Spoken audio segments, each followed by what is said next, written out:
Bueno, vamos a conversar con Torge, ¿no? Torge Torge Ludding. Ludding. Torge Ludding. Él es presidente o director de la Fundación Rosa Luxemburgo. Y bueno, coméntenos en qué consiste la Fundación Rosa Luxemburgo. Hola Arnulfo, muchas gracias. La Fundación Rosa Luxemburgo es una de las 6 fundaciones políticas alemanas. En Alemania existe un sistema de fundaciones políticas que cada corriente político del pensamiento filosófico político puede tener. Son 6 fundaciones hoy que reciben financiamiento del Ministerio de Cooperación Internacional y entonces este sistema significa que cada partido político que tiene presencia en el Parlamento Federal, en base del apoyo electoral, recibe este apoyo del Ministerio.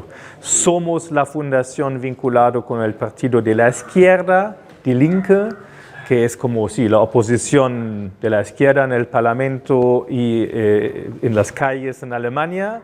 Este partido se creó en el año 2007 en base de una fusión de varias corrientes ideológicas del socialismo democrático, una ruptura con el Partido Socialdemócrata, fuerzas sindicalistas, fuerzas populares. Pero lamentablemente nuestra fuerza quedó debilitada en diciembre cuando se creó una ruptura de nuestro propio partido. Pero aquí seguimos en pie. La Fundación Rosa Luxemburgo trabaja en el mundo en 26 oficinas regionales. Aquí en el Cono Sur trabajamos desde la oficina de Cono Sur en Buenos Aires con organizaciones copartes en Uruguay, Chile y Argentina. Esta oficina existe desde el año 2015, en el año primero como una oficina de enlace con la oficina de São Paulo.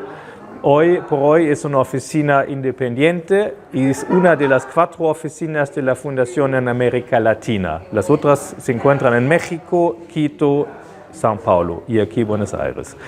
Apoyamos entonces proyectos de cooperación en el sentido de fortalecer procesos de derechos humanos, procesos de vivienda, defensa de la transición ecosocial. Y sí, somos sobre todo una entidad de formación política. Entonces, hoy nos encontramos en Misiones con esta misión de apoyar una escuela de formación política itinerante que se empezó el año pasado con una dinámica centralizada en Buenos Aires. Ahí durante todo el año, cada 15 días, recibimos un grupo de integrantes de organizaciones vinculadas, de organizaciones aliadas con la Fundación Rosa Luxemburgo en nuestra casa. Y esta idea fue más bien formar formadores. Entonces, durante todo el año se ejecutó eso en base de todos los materiales que la Fundación produjo en los años de su existencia. Y en este año se decidió que vamos provincia por provincia. Es la segunda escuela en provincia en este año. La semana pasada estuvimos en Córdoba y ahora estamos aquí en Misiones. ¿Y cómo están viendo, ustedes hacen diagnóstico de la situación del país donde están operando, digamos? Claro, es nuestra tarea y para hacer este diagnóstico siempre nos basamos en las organizaciones vinculadas, que decir, no viene una organización extranjera que se sienta y piensa que lo puede entender solo, ¿no? Para nosotros es muy importante tener alianzas, pero en un espectro más amplio, que no es que es un corriente de pensamiento político de la izquierda en un país con que nos vinculamos. Es importante abrir una mesa de diálogo, sea una plataforma en que confluyen varias opiniones, desde los movimientos populares, los movimientos sociales y también de expresiones políticas diversas. Yo provengo del mundo de la comunicación, digamos, En la Fundación, ¿qué importancia, qué rol le asigna a la comunicación?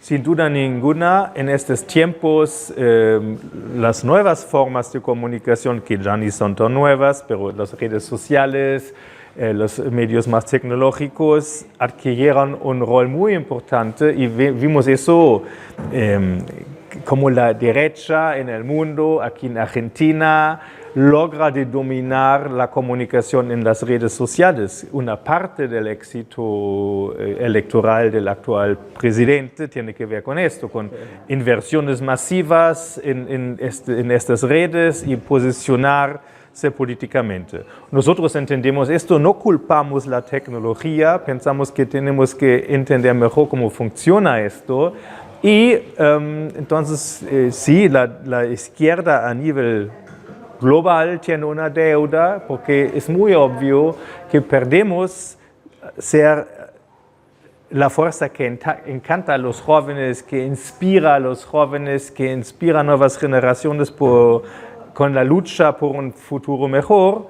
Aquí muy claramente en Argentina, ¿no? Una mayoría de los jóvenes se perdió para una otra expresión política. En Alemania, sí. En Alemania estamos viendo lo mismo, que es como el día de hoy, el día de mañana, el 9 de junio, se realizan las elecciones al Parlamento Europeo. Claro. Y en las encuestas anteriores hubo un ejercicio de voto de los jóvenes que son todavía demasiado jóvenes para votar.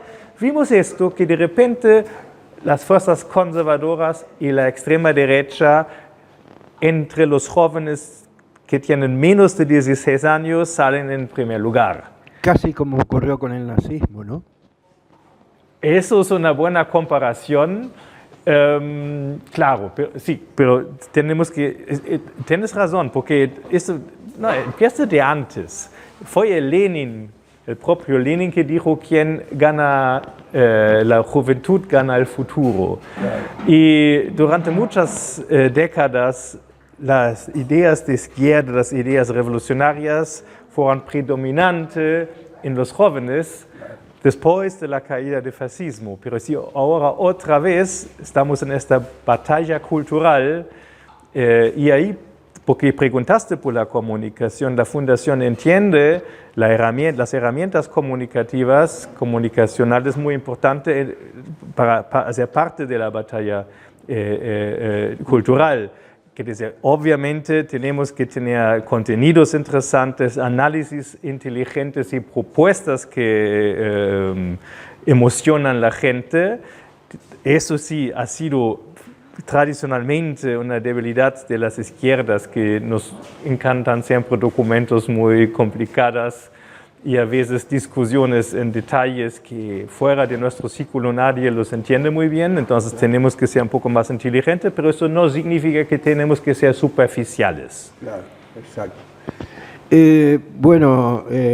Jorge, te saco un poco de lo que es la Fundación y como sos alemán, entiendo que estás vinculado con tu país.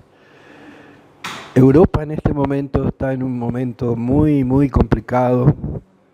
Hablaste de las elecciones parlamentarias europeas que son mañana y que hay ese ascenso, digámoslo así, de los grupos más fascistas, si se quiere, más guerreristas.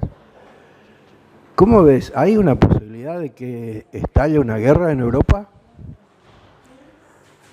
El problema de la guerra, de las guerras que estamos viendo hoy por hoy en el mundo y la guerra que sí existe en terreno europeo, porque Ucrania es terreno europeo, claro. No es la Unión Europea, pero es terreno europeo, demuestran que el capitalismo está en una crisis profunda.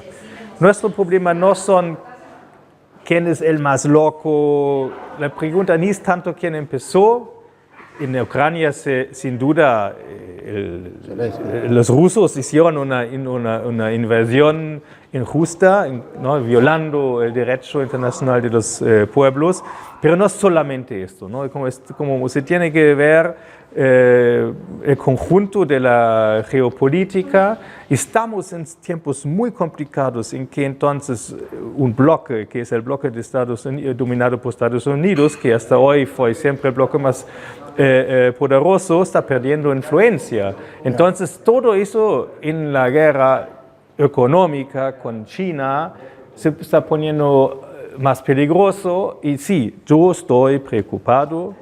La Fundación Rosa Luxemburgo es una institución de formación política, no creamos programas, no es nuestro deber de intervenir en la política, pero sí estamos vinculados con un partido político, Die Linke, que es la única fuerza antimilitarista en el Parlamento alemán y en las calles en Alemania, y es muy importante de fortalecer esta visión crítica que se pone del lado de los pueblos oprimidos, sea el pueblo ucranio que sufre de esta guerra, pero también el pueblo ruso.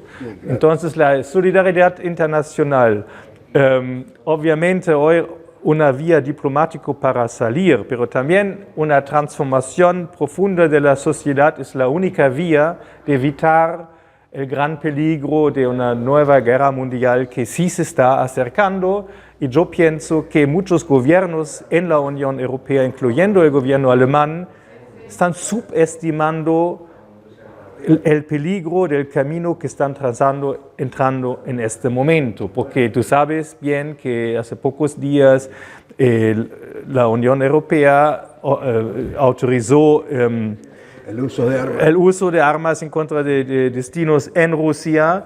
En el discurso público en Alemania se siente casi como eso no cambió nada, porque en realidad sí, mentalmente ya mucha gente se siente como en una guerra.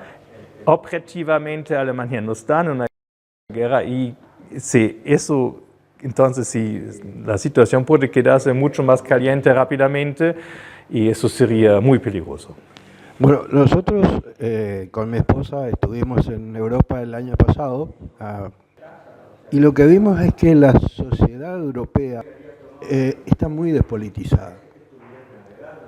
Ahí sí hay actividad política, pero es muy minoritario, digamos. Claro, eso es el impacto, la consecuencia del neoliberalismo, ¿no? Del individualismo, la pérdida de prácticas colectivas, pero igual, pues en Europa veo este proceso de la despolitización igual en todo lado, que también tenía que ver con la precarización de las condiciones de vida, porque es más complicado participar en la vida política cuando tú tienes que preocuparte ante una realidad social que te obliga a tener más que un tipo de trabajo, o no tener un trabajo en condiciones dignas y pues está como preocupado. Entonces sí, ahí eso es una falta de ejercicio de vida política que sería muy importante de recuperar. Esto es nuestra tarea. Pero sí, es una tarea muy grande y somos pocos hasta el momento. Y hay una cosa que al menos yo con 70 años observo, que los pueblos cuando tienen un estado de bienestar es como que se anestesian. ¿Puede ser que haya una relación entre la despolitización y el estado de bienestar? En realidad, pues nunca lo pensé así.